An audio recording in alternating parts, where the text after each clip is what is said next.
Bismillahirrahmanirrahim. Alif Lam Mim.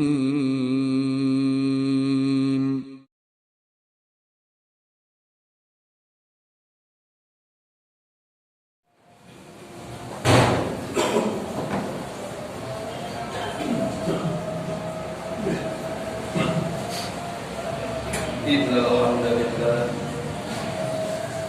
nahmaduhu wa nasta'inuhu wa nastaghfiruh wa na'udzu billahi min shururi anfusina wa sayyiati a'malina may yahdihillahu fala mudilla lahu wa man yudlil fala hadiya lahu asyhadu an la ilaha illallah wahdahu la syarika lahu wa asyhadu anna Muhammadan abduhu wa rasuluh. Ya ayyuhalladzina amanu taqullaha haqqa tuqatih wa la tamutunna illa wa antum muslimun. Ya ayyuhan nasu taqu rabbakum alladzi khalaqakum min nafsin wahidah wa khalaqa minha zawjaha wa batha minhuma rijalan katsiran wa nisaa'a wattaqullaha alladzi tasaaluna bihi wal arham innallaha kana 'alaykum raqiba. Ya ayyuhalladzina amanu taqullaha wa qulu qawlan sadida yuslih lakum a'malakum wa yaghfir lakum dhunubakum wa may yuti'illaha wa rasulahu faqad faza fawzan 'azima. Amma ba'd. فإن أصدق الحديث كتاب الله وخير الهدي هدي محمد صلى الله عليه وسلم وشر الأمور محدثاتها وكل محدثة بدعة وكل بدعة ضلالة وكل ضلالة في النار. Segala puji milik Allah Rabbul Izzah. Ialah satu-satunya kita yang kuasa menciptakan langit dan bumi. Dia yang menjaga, Dia yang mengatur, Dia yang mengelola dan memberikan rezeki kepada seluruh makhluk-makhluknya, baik yang di langit, baik yang di bumi tanpa kecuali. Karena itulah mari kita serahkan diri kita dalam hak ubudiyah penyembahan hanya kepada Allah Subhanahu wa ta'ala semata. Sebab kita yakin satu saat kalau kita mati, maka kelak kalau dibangkitkan pasti pulang kepada Allah. Alhamdulillah atas izin dan kudrohnya pada kesempatan siang kali ini di penghujung Al-Muharram 1442 Hijriah, bulan agung, syahrullah, bulan Allah. Allah menghendaki kita bisa berkumpul, bersua, berjumpa di masjid ini, di majlis ini, insya Allah dalam keadaan dimuliakan Allah Subhanahu wa ta'ala. Batinnya, lahirnya, insya Allah semuanya ditinggikan oleh Allah yang maha tinggi dan maha. Salawat salam senantiasa kita sampaikan untuk panutan dalam junjungan kita Nabiullah Muhammad sallallahu alaihi wasallam, untuk ahli bait, keluarga dan para sahabatnya, mudah-mudahan nanti pada saatnya kita mendapatkan syafaat dari Muhammad sallallahu alaihi wasallam. Masyaallah muslimin sedang berdoa Allah Subhanahu wa ta'ala. Modal Allah akan menyelamatkan kita dari neraka dan memasukkan kita ke surga adalah iman. Jadi iman adalah merupakan syarat seseorang bisa mendapatkan jaminan dari Allah Subhanahu wa ta'ala. Baru setelah iman ada amalnya. Karena apalah arti iman jika tanpa amal? Dan demikian pula apa artinya amal tanpa iman.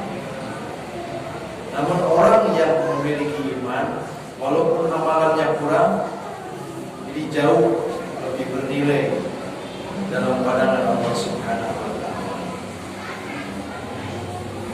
Lalu Allah Subhanahu wa Ta'ala juga menyampaikan kepada kita, lalu ditegaskan oleh Nabi Muhammad SAW, bahwa banyak jalan menuju surga. Makanya surga itu terdiri dari beberapa pintu. Ada pintu sedekah, ada ilmu, ada pintu haji, ada pintu saum, dan pintu-pintu lain. Demikian pula Rasulullah SAW menyatakan bahwa orang tua kita ini adalah faktor terdekat yang bisa mendekatkan diri, bahkan memasukkan kita ke surga. Satu saat, seperti yang dikisahkan oleh Anas bin Malik, Rasulullah SAW akan menaiki mimbar. Begitu beliau akan menaiki mimbar, beliau menjawab amin. Lalu beliau duduk kembali. Naik yang kedua, beliau juga mengucapkan amin. Lalu yang ketiga, beliau mengucapkan amin. Setelah itu beliau berada di atas mimbar. Lalu para sahabat bertanya, "Ya Rasulullah, ada apa gerangan sampai engkau mengucapkan amin 3 kali?" Lalu beliau bersabda, "Atani Jibril." Tadi Jibril menghampiriku. Kemudian Jibril menyatakan, "Rohimah anfum ri'in." Tersungkurlah hidungnya, celakalah orang itu. Dia memasuki bulan Ramadan, tapi dia tidak mendapatkan ampunan dari Allah Subhanahu wa Ta'ala. Jadi Ramadan hanya berlalu begitu saja, tanpa bisa menghapuskan segala dosa-dosanya. Lalu aku disuruh amin oleh malaikat, maka aku jawab amin. Kemudian yang kedua adalah, celakalah orang yang disebut namamu tapi tidak bersolawat kepadamu, tidak mengucapkan sallallahu alaihi wasallam, tidak bersolawat kepada Nabi sallallahu alaihi wasallam. Maka orang itu adalah celaka. Dia dekat bersamamu tapi tidak pernah bersolawat. Atau kita menyebut nama Muhammad tapi tidak disertai dengan salawat. Jadi begitu kita menyebut Muhammad ataupun Nabi ataupun Rasul, maka sertai iringi dengan sallallahu alaihi wasallam. Lalu yang ketiga kata Nabi sallallahu alaihi wasallam, lalu aku ucapkan, lalu aku disuruh menjawab amin. Lalu aku pun mengucapkan amin. Lalu yang ketiga, malaikat berkata, sungguh apes seseorang yang masih memiliki kedua orang tua atau satu di antara mereka berdua, tapi sayang tidak menyebabkan dirinya masuk ke surga. Aminlah kamu Muhammad. Lalu aku pun menjawab. Artinya hadirin sidang Jumat dengan Allah Subhanahu wa Ta'ala, kalau kita ingin masuk ke surga, ternyata gerbang-gerbangnya sudah Allah dekatkan kepada kita. Cuma modalnya adalah iman. Iman adalah garansi. Sebab kalau tanpa iman, sehebat apapun pengabdian kita, wabil khusus kepada kedua orang tua, dimuliakan orang tua habis-habisan, tapi tanpa iman kepada Allah Subhanahu wa Ta'ala, maka tentu ini menjadi perbuatan yang sia-sia.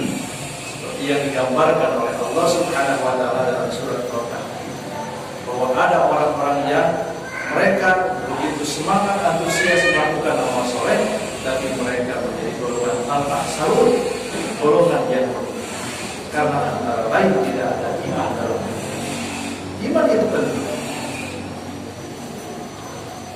Iman tidak hanya pembenaran, karena iman di sisi dilihat dari sisi pengamalannya itu ada dua hal. Yang pertama adalah tasdik, yang kedua adalah in'an atau inqiyad, tunduk patuh. Nah, sebagai modal itu tasdik. kita mengimani Allah, atau katakanlah yang paling sederhana mengimani rukun iman. Itu yang paling sederhana. Dan ini senantiasa ada bersemayam insya Allah dalam dada-dada kita semua. Tapi nanti pada satu saat ketika ada perintah atau ada larangan yang menuntut kita untuk mentaatinya, itulah aspek iman yang kedua. Kalau Allah menyuruh kepada orang-orang beriman, aminu, berimanlah kalian, maka itu sudah demikian, bukan lagi asli. Kalau pembenaran, katakanlah Allah adalah pencipta langit dan bumi, kita membenarkan. Tapi begitu Allah dan Rasulnya menyuruh kita, katakanlah bahwa Allah itu satu, maka ini menjadi satu tuntutan. Jangan sampai ketika kita tidak menghadapi, sebut saja orang-orang kafir, orang-orang musyrik, kita ini imannya aman-aman saja, tapi begitu menghadapi mereka tidak ada keberanian untuk menyatakan Allahu Ahad.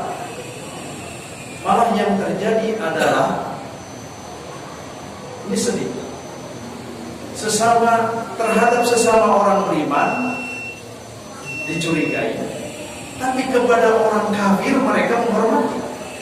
Ini kan ya, atau contoh yang paling tren sekarang adalah adanya tuduhan dari menteri bahwa orang yang punya bibit-bibit pemahaman radikalisme itu cirinya antara lain mereka hafal Al-Quran. Yang kedua, good looking, tampilannya bagus. Padahal kita tahu yang namanya menghafal Al-Quran adalah tuntutan. Perkara kita bisa atau tidak ya tergantung dari usaha masing-masing dan takdir Allah Subhanahu wa ta'ala. Kemudian kalau kita gimbi ke masjid karena memang perintah Allah, karena Allah Subhanahu wa ta'ala menyuruh kepada kita untuk zinatakum inda kulli masjid. Hendaklah kalian mengenakan perhiasan pakaian terbaik ketika masuk ke masjid. Masa iya ke masjid pakai kaos sana? Masa iya ke masjid menggunakan pakaian yang tidak layak, tidak pantas? Lalu kemudian sesama mukmin ada yang menuduh, itulah ciri-ciri bibit-bibit radikalisme. Masya Allah. Nah, ini menunjukkan bahwa kita patut mencurigai kualitas keimanan. Karena seorang yang beriman tidak hanya mengatakan Allah itu satu, Allah itu tunggal, tapi lebih dari itu dia akan mengamalkan apa yang diperintahkan oleh Allah Subhanahu wa ta'ala. Innama waliyukumullahu wa rasuluhu walladzina amanu. Allah menyatakan bahwa wali-wali kalian adalah Allah, Rasulnya, dan sesama orang beriman. Masa iya sesama orang beriman saling curiga-mencurigai? Jangan begitu. Ini menjadi persoalan yang mengusik ketenangan kita semua. Apalagi di tengah pandemi seperti ini, kita semakin hidup tidak nyaman. Ya, pemberian atau pandemi tidak berakhir, atau omongan-omongan itu menenangkan, sehingga kita ini bisa hidup dengan damai. Ya, paling tidak jauh dari rasa cemas, stres, takut yang berlebihan, paranoid dan sebagainya. Ini penting. Ya, murid tidak bisa kemana-mana, kita masih bisa ya, merasakan nikmatnya ibadah. Tapi kalau ibadah sudah diusik lagi, ini akan semakin, dunia ini semakin berisik, dunia ini semakin. Karena itu, mari kita luruskan akidah kita bahwa kita mengimani atau punya iman itu jangan sampai potensi saja, tapi harus menjadi penggerak dan harus menjadi energi. Jangan sampai iman ada cicing, hanya potensial saja, tidak ada energi aktivitas yang memberikan maslahat baik dirinya, keluarga ataupun masyarakat pada umumnya.